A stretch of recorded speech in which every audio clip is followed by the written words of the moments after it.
दिवाली पर प्रदूषण की आशंका को देखते हुए दिल्ली सरकार एक्शन मोड में आ गई है।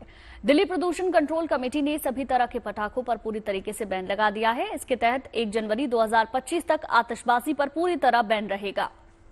यहां तक कि पटाखों के स्टोरेज और बिक्री पर भी बैन लगाया गया है। इसका मतलब यह है कि पटाखों का जलाना, स्टोरेज करना और बिक्री अब नहीं हो पाएगी। यहां तक कि पटाखों की खरीद बिक्री ऑनलाइन प्लेटफॉर्म्स पर भी नहीं होगी। दिल्ली सरकार क्यों अभी से अलर्ट मोड में आ गई है, अब जरा उसे भी समझिए। दिवाली आने में अभी वक्त है, लेकिन मौसम की हवा अभी से बदलने लगी है।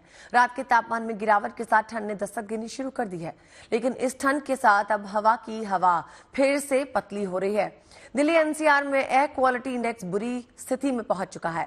दशहरे से पहले 11 अक्टूबर को जहां दिल्ली का AQI 141 दर्ज किया गया था, वहीं 13 अक्टूबर को हवा की गुणवत्ता का सूचकांक 224 तक पहुंच चुका है। जाहिर है कि आने वाले दिनों में दिल्ली में हवा के लिहाज से मुश्किल भरे हालात हो सकते हैं, लिहाजा दिल्ली सरकार अब अलर्ट मोड में आ गई है।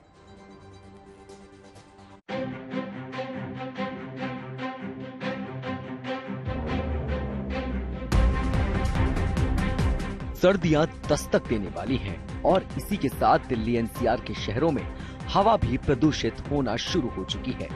केंद्रीय प्रदूषण नियंत्रण बोर्ड के अनुसार एक दिन पहले राजधानी के ज्यादातर इलाकों में AQI का लेवल यानी एयर क्वालिटी इंडेक्स 224 को पार कर गया, जो खराब स्थिति में आता है।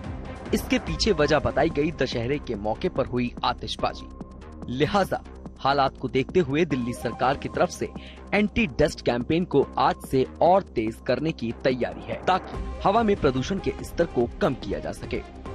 विंटर एक्शन प्लान के माध्यम से हमारी कोशिश यही हो रही है कि कैसे, और क्योंकि सर्दियां जो बढ़ेंगी, मौसम प्रतिकूल होगा तो प्रदूषण का स्तर और बढ़ता है। हवा रुक जाती है, बारिश बंद हो रही है और जो टेम्परेचर डाउन होता है तो उसका असर दिल्ली पे पड़ता है।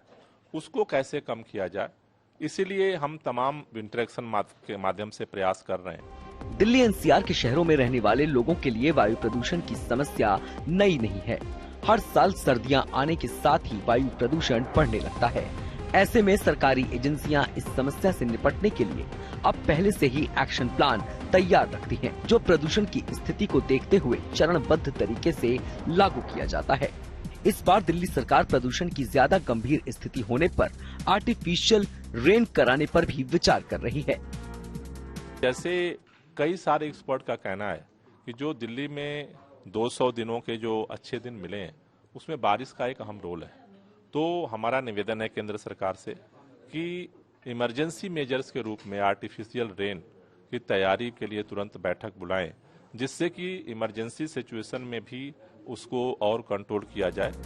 सरकार की पूरी कोशिश है कि राजधानी दिल्ली की हवा में बढ़ते प्रदूषण के लेवल को कम किया जाए। इसके लिए दिल्ली सरकार अपने एंटी डस्ट कैंपेन के तहत बायो डिकम्पोजर का छिड़काव, पौधारोपण और पटाखों को लेकर जागरूकता जैसे कार्यक्रम भी आयोजित कर रही है। और तो और कंस्ट्रक्शन साइट्स की निगरानी भी की जा रही है, ताकि नियमों का उल्लंघन न होने पाए।